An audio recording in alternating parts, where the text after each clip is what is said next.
Assalamualaikum warahmatullahi wabarakatuh. Perkenalkan, nama saya Kwesha Zarina Fahrakwadi. Di sini saya akan membawakan materi tentang global warming. Jadi apa sih global warming itu? Global warming atau pemanasan global adalah peningkatan suhu rata-rata atmosfer bumi yang disebabkan oleh peningkatan gas-gas rumah kaca seperti karbon dioksida dan metana yang memerangkap panas matahari di atmosfer.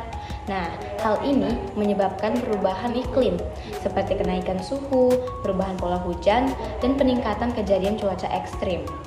Penyebab utama global warming adalah aktivitas manusia seperti pembakaran bahan bakar fosil dan deforestasi.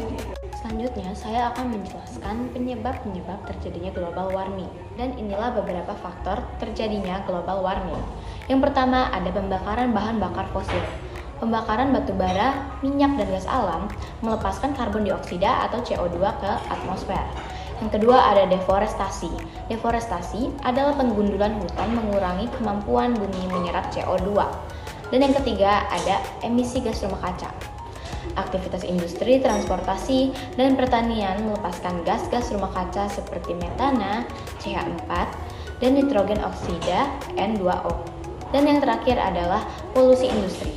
Proses industri melepaskan gas-gas rumah kaca dan polutan lainnya. Dan sekarang saya akan memberikan beberapa solusi untuk mencegah terjadinya global warming. Solusi pertama yang bisa dilakukan adalah mengurangi emisi gas rumah kaca. Kita harus beralih ke energi terbarukan seperti surya, angin, dan nitro untuk mengurangi ketergantungan pada bahan bakar fosil. Dan yang kedua adalah meningkatkan efisiensi energi. Menggunakan teknologi yang lebih efisien dalam penggunaan energi di rumah, industri, dan juga transportasi. Dan yang ketiga adalah penghijauan dan reboisasi. Dengan menanam pohon dan melestarikan hutan untuk menyerap karbon dioksida dari atmosfer. Dan yang terakhir adalah mengurangi konsumsi dan limbah. Mengurangi konsumsi produk yang tidak perlu dan mendaur ulang dan mengelola limbah dengan lebih baik. Siapa sangka global warming ini juga sering terjadi loh.